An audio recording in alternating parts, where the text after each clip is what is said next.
Hello दोस्त, कैसे हैं आप सभी लोग। आशा करता हूं कि आप लोग अच्छे होंगे। तो चलिए, मैंने पिछली वीडियो में स्केलर मैट्रिक्स तक मैंने थ्योरी बता चुका था। आज जो है उससे आगे चलेंगे। आज कोशिश रहेगी कि आज जो है मैट्रिक्स का थ्योरी पूरा कंप्लीट कर दिया जाए।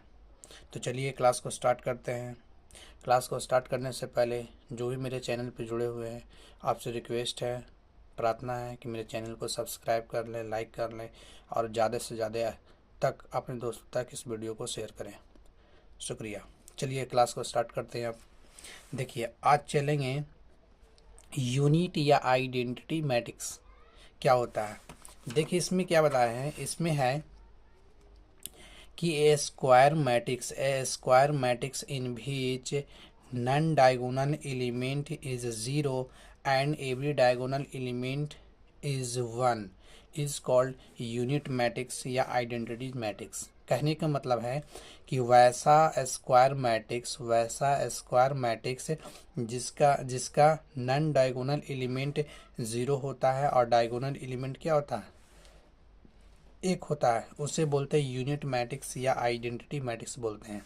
जैसे फॉर एग्जांपल हम चलते हैं, मान लिया सपोज डेट एग्जांपल लेते हैं कि लेट एक को मैट्रिक्स है, मान लिया कि ए मैट्रिक्स एक मान लिया है 2 रो और 2 कॉलम का, जैसे 1 0 0 और 1।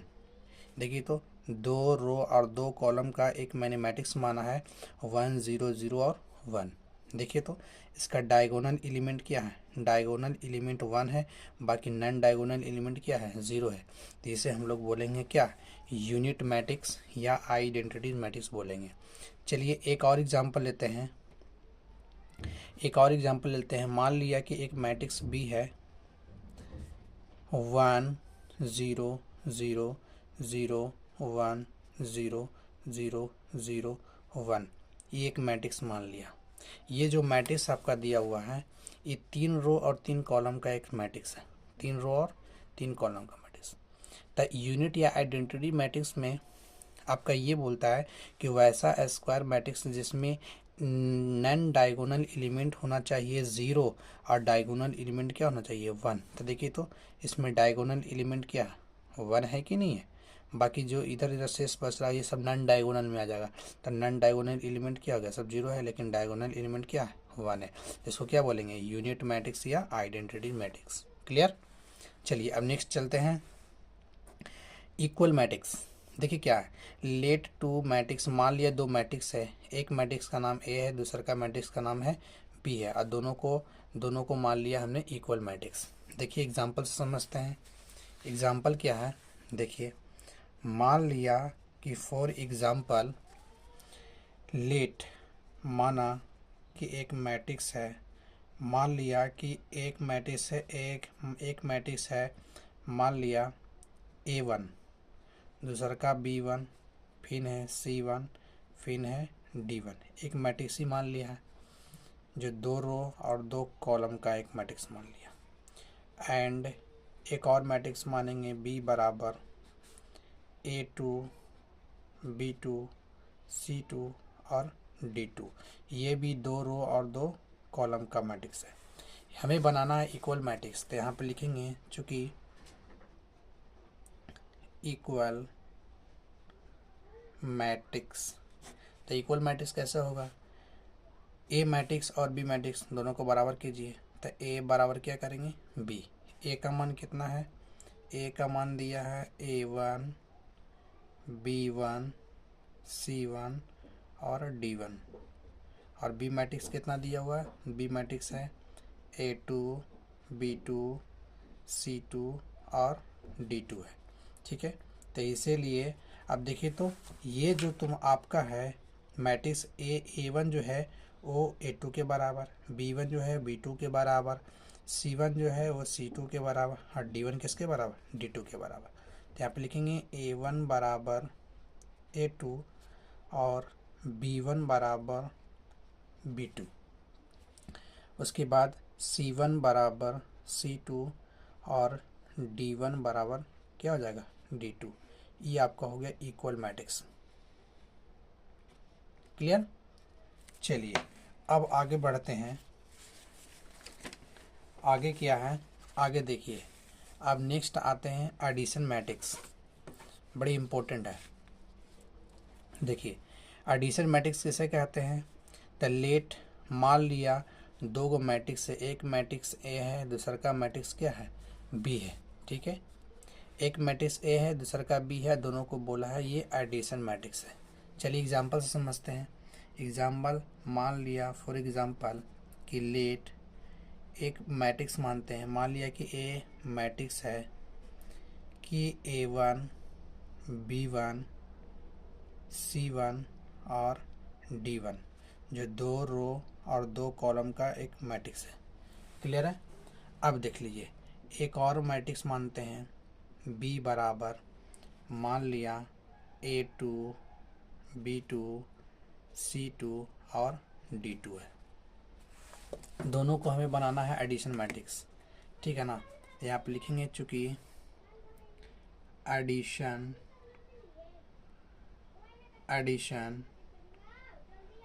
मैट्रिक्स में बनाना है, तो देखिए एडिशन में इसको इक्वेशन मान लीजिए फर्स्ट, इसको इक्वेशन मान लीजिए सेकंड। तो जब इक्वेशन फर्स्ट और सेकंड में जब जोड़ेंगे, हमको एडिशन मैट्रिक्स बनाना है। एडिशन मैट्रिक्स में क्या होता है, दो मैट्रिक्स को आपस में जोड़ते हैं। तो देखिए ए को जोड़ेंगे, ए को किसके साथ जोड़ेंगे, बी के साथ। अब बताइए ए का मान कितना है, ए का मान है A1 B1 C1 और D1 है। ठीक है, प्लस बी मैट्रिक्स कितना है, A2 B2 C2 और D2 है। ठीक है, चलिए जोड़ते हैं A प्लस बी। देखिए आपको याद होना चाहिए कि A1 हमेशा A2 के साथ जुड़ेगा, B1 हमेशा B2 के साथ जुड़ेगा, C1 हमेशा C2 के साथ जुड़ेगा और D1 हमेशा D2 के साथ जुड़ेगा। ठीक है, चलिए तो A1 को A1 प्लस क्या हो जाएगा, A2 हो जाएगा, और B1 प्लस क्या हो जाएगा, B2 हो जाएगा। यहाँ पे क्या हो जाएगा, C1 प्लस C2, यहाँ हो जाएगा D1 प्लस D2। ये आपका हो गया। इस तरीक़ा से जोड़ वाला मैट्रिक्स को करेंगे। ठीक है, कोई परेशानी कोई दिक्कत नहीं ना।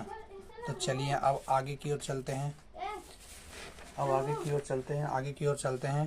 तो अब आगे पढ़ते हैं मल्टीप्लिकेशन मैट्रिक्स क्या होता है। मल्टीप्लिकेशन मैट्रिक्स में क्या होता है, ए मैट्रिक्स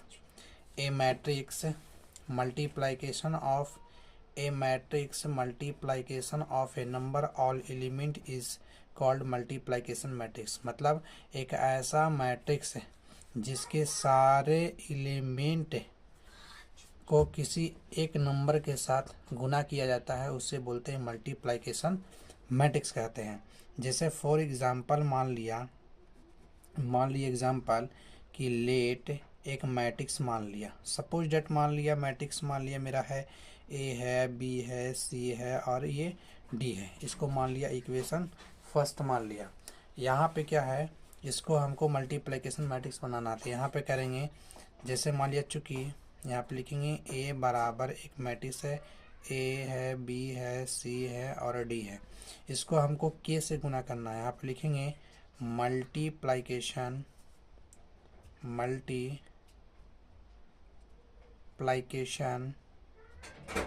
बोथ ऑन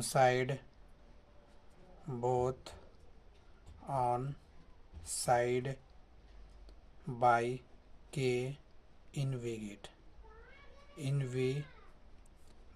ठीक है, यहाँ पे लिखेंगे तो इसका मतलब होता है दोनों साइड के से गुना करने पर कर दिए के गुना ए इक्वल टू के इंटू ए बी सी और डी हो गया।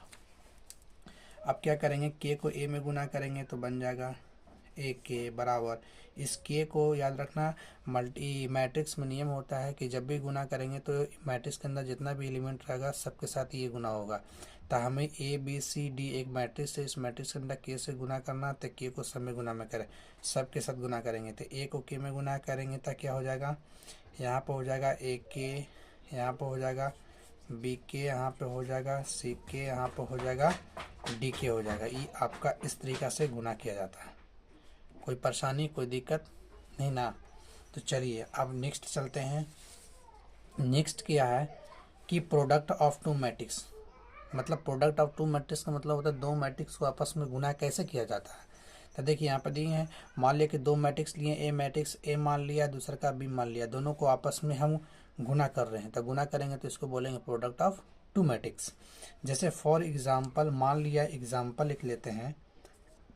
सपोज डैट, मान लिया कि एक मैट्रिक्स है, एक है, दो है, तीन है, छः है, ठीक है।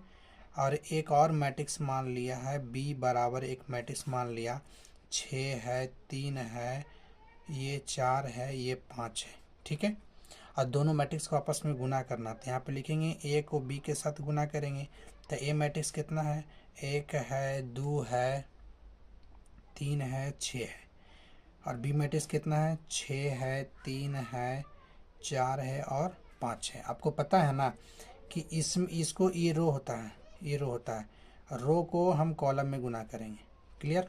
देखिए तो ए बी बराबर, यहाँ पे मैट्रिक्स का साइन लगा देंगे, पहले मैट्रिक्स का साइन लगा देंगे। अब देखिए फर्स्ट रो को फर्स्ट कॉलम के साथ गुना करेंगे, ये फर्स्ट रो है, ये फर्स्ट रो आपका, ये सेकंड रो है, ये आपका फर्स्ट कॉलम, ये सेकंड कॉलम है। तो सबसे पहले गुना का नियम होता है, गुना करने से पहले सबसे पहले ऑर्डर चेक करना पड़ता है। तो देखिए ये है दो रो और दो कॉलम का एक मैट्रिक्स है, ये भी कितना है, दो रो और दो कॉलम का एक मैट्रिक्स है। देखिए तो नियम होता है प्रोडक्ट ऑफ टू मैट्रिक्स में, नियम होता है कि पहले मैट्रिक्स का कॉलम और सेकंड मैट्रिक्स का रो। देखिए तो पहले मैट्रिक्स का कॉलम और सेकंड मैट्रिक्स का रो दोनों आपस में क्या है, बराबर है। अरे बराबर कहने का मतलब समान है, सेम है। तो जब फर्स्ट मैट्रिक्स का कॉलम और सेकंड मैट्रिक्स का रो अगर दोनों समान रहेगा तो इसको गुना कर सकते हैं। तो देखिए दोनों समान है तो गुना करते हैं। तो 1 में 6 से गुना करेंगे तो 6, 2 में 4 से गुना करेंगे तो कितना हो जाएगा, 8 हो जाएगा। अब फर्स्ट रो को गुना कर दिया, अब 3 को 6 में गुना करेंगे तो यहाँ 18, 6 को 4 में गुना करेंगे तो 6 छक 24। चलो तो पहला रो और दूसरा रो को फर्स्ट कॉलम में गुना कर दिया। अब थोड़ा सा यहाँ पे स्पेस दे देंगे, ठीक है ना, यहाँ पे थोड़ा सा स्पेस दे देंगे। स्पेस देने के बाद अब पहला रो दूसरा कॉलम को सेकंड कॉलम में गुना करेंगे। तो 1 में 3 से गुना करेंगे तो 3, 2 में 5 से गुना करेंगे तो कितना हो जाएगा, ये हो जाएगा 10, 3 को 3 में गुना करेंगे तो 9, 6 को 5 में गुना करेंगे तो कितना हो जाएगा, 30 हो जाएगा, ठीक है।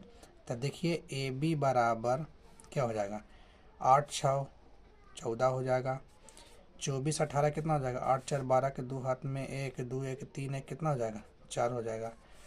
यहाँ हो जाएगा 13 हो जाएगा, यहाँ कितना हो जाएगा, ये हो जाएगा 39। तो यही आपका हो गया आंसर। इस तरीक़ा से गुना का नियम होता है, गुना वाला मैट्रिक्स, ठीक है। चलिए तो अब आगे चलते हैं, कुछ नोट पॉइंट है, इसको ध्यान में रखिएगा। अभी मैंने आपको बताया ना कि if product of two matrix, यानी दो मैट्रिक्स को आपस में गुना तब करेंगे, तब पॉसिबल है जब पहला मैट्रिक्स का कॉलम, ध्यान दीजिए कॉलम, और दूसरा मैट्रिक्स का रो अगर बराबर हो तो दोनों मैट्रिक्स को आपस में गुना कर सकते हैं।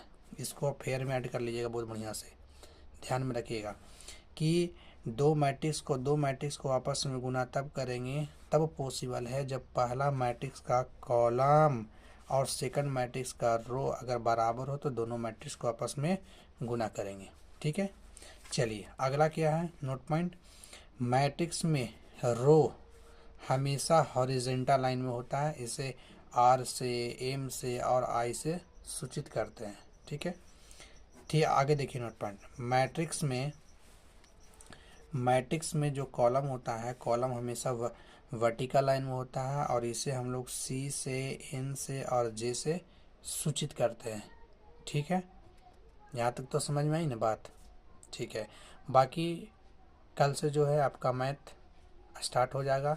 आज की क्लास तक 2 क्लास में आपका थ्योरी कंप्लीट हो चुका है। इस थ्योरी को अपने कॉपी में बढ़िया से फिल कर लीजिएगा और बिल्कुल सही तरीक़ा से रिवीजन कर लीजिएगा। बाकी नेक्स्ट वीडियो में आपको मैथ बेटा अच्छे मैथ आप लेके आऊँगा और अच्छे तरीक़े से आप लोग मैथ को पढ़ेंगे, आशा करता हूँ। चलिए, तो वीडियो कैसा लगा, आप लोग को अच्छा लगा तो प्लीज़ वीडियो को लाइक करें, शेयर करें और ज़्यादा से ज़्यादा वीडियो को सब्सक्राइब करें। धन्यवाद।